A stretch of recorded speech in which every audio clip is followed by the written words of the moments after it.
In the name of Allah, we are going to discuss the eyeball extraocular muscles, their movements, and how they are placed in your orbit.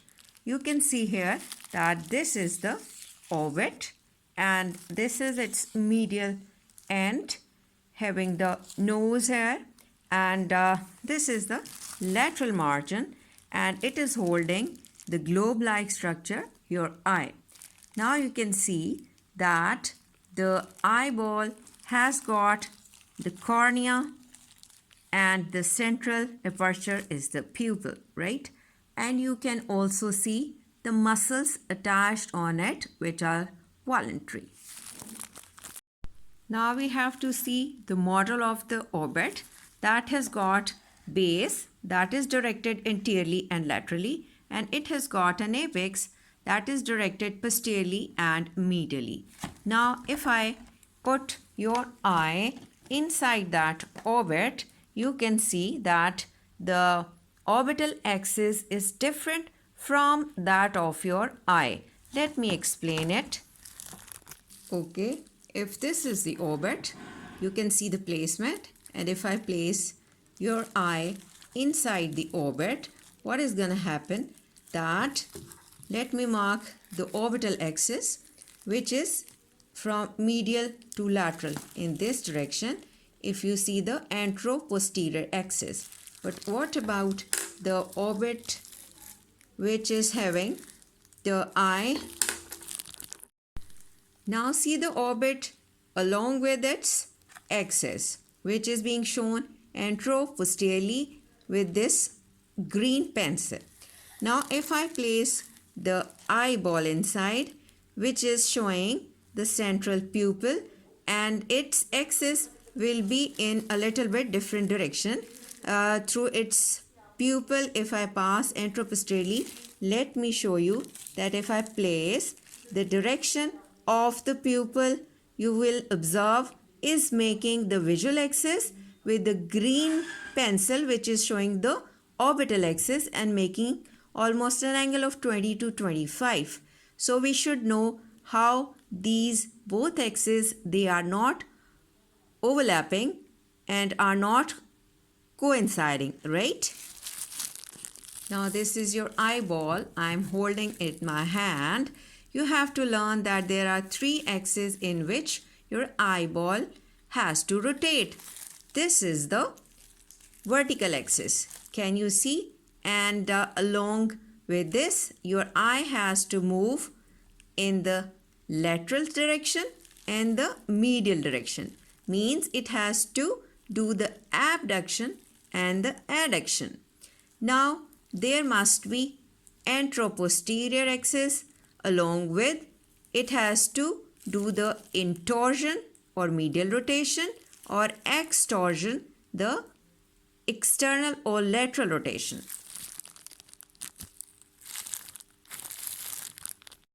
Okay, now we have to learn about the three axes around which your eyeball has to move. This is vertical axis, and this is abduction or lateral movement, and this is adduction of your eye. Now if I have to show you the transverse axis like this, or you can see like this, your eyeball has to move upwards or elevation and downwards or depression, right? And the third axis, which should be through this pupil, which we have already shown you like this. Now along with it, your eye has to move in the lateral rotation or extorsion, or the medial rotation or intorsion. This is along the anteroposterior axis, right? Now we have to learn about the muscles of your eyeball having placed inside the socket. You can see that this is the eyeball with its cornea and the pupil. This is the superior rectus. There should be the inferior rectus, which I can show you by removing this superior rectus. This is the mirror image, and you can see this is the inferior rectus just below it, inferiorly. And let me place it again. This muscle is the lateral rectus and this one is the medial rectus. So let me repeat: superior rectus, the inferior rectus, the lateral rectus and the medial rectus, right? And there are two other muscles in addition to them. Those are oblique muscles.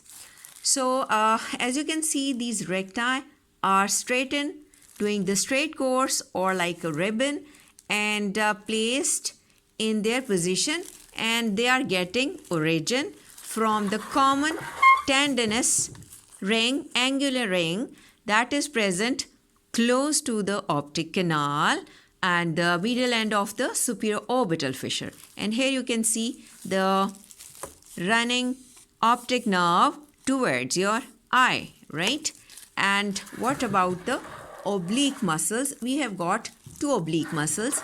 Let me show you that oblique muscle that is taking origin from the body of the sphenoid. This is superior oblique muscle running forwards along the medial edge of your orbit or wall of the orbit, and then through the fibrocartilaginous pulley-like structure, it has to pass through this pulley called trochlea that is along the frontal bone.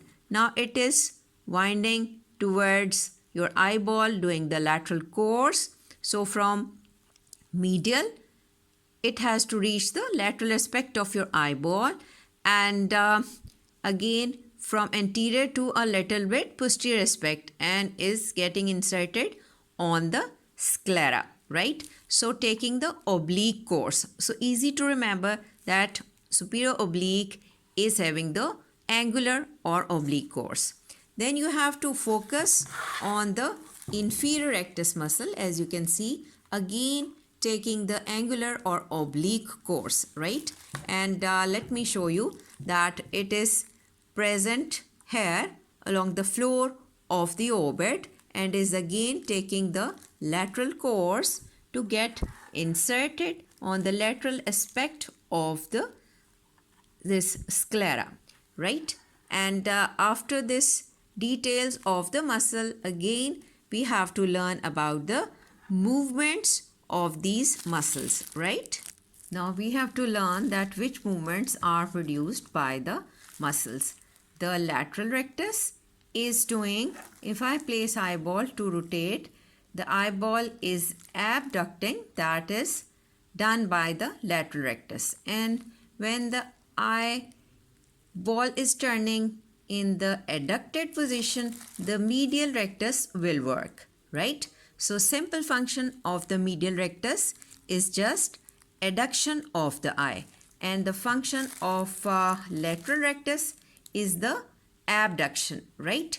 And let me explain that which nerve is going to supply the lateral rectus. It is through the abducens nerve, which is showing that abduction is done by the lateral rectus. Now concentrate that if the eyeball is supposed to move in its upward direction, which muscles come into action? The superior rectus is supposed to do the elevation, and the inferior rectus, the muscle, is supposed to do the depression.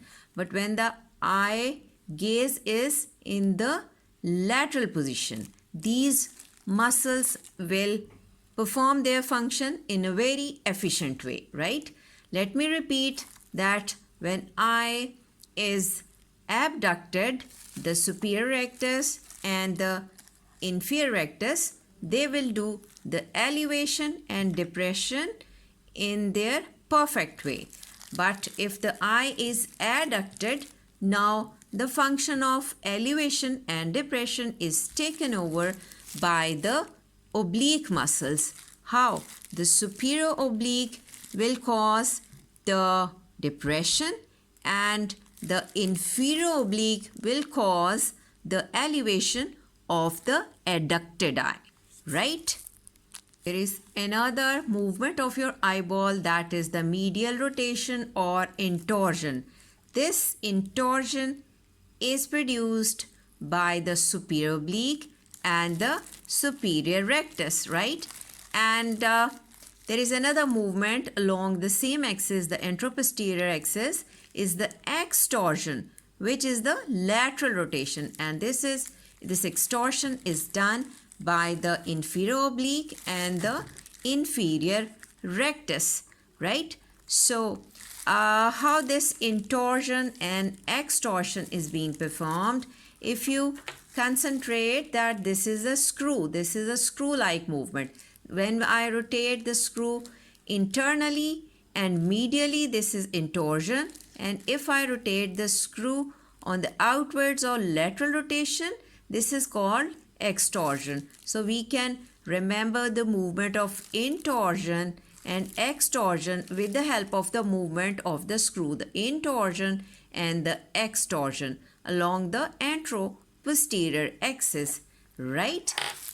Two other important things, that if our gaze is in the abducted position or lateral position, now the visual axis and the axis of your muscle will be in the same direction. So the superior and inferior recti, they will do the elevation and the depression very easily.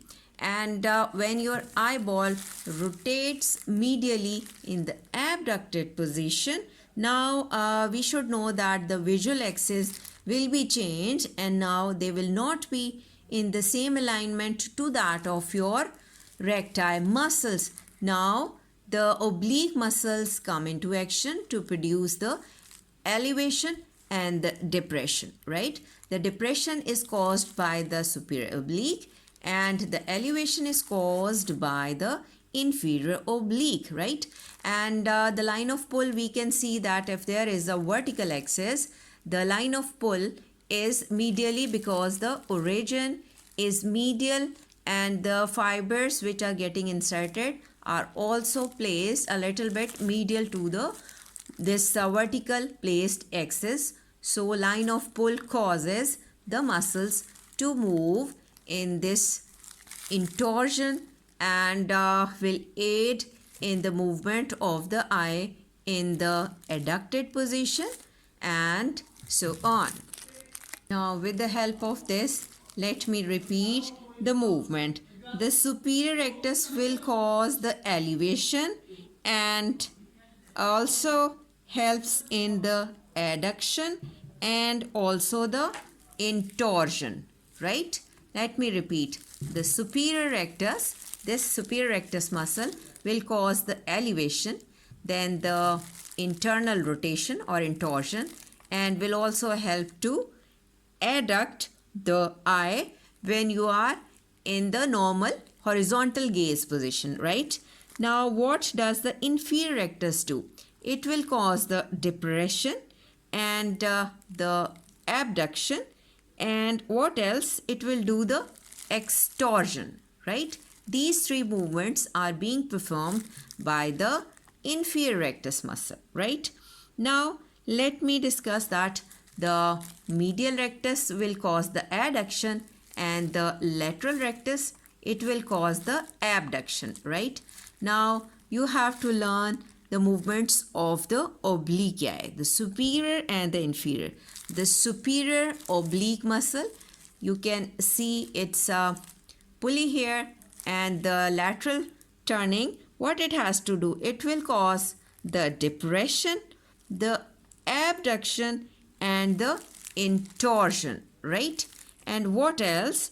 When the inferior oblique will come into action, it will cause the elevation, the abduction and the extorsion.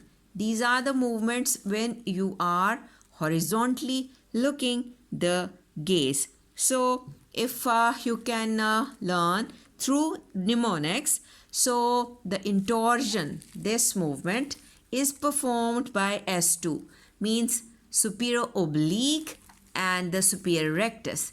And if you have to perform the movement of extorsion, that is done by I2, means through the inferior oblique and the inferior rectus, right? So easy to remember the intorsion through S2 the superior oblique and superior rectus, and extorsion is through I2, that is inferior oblique and inferior rectus, right?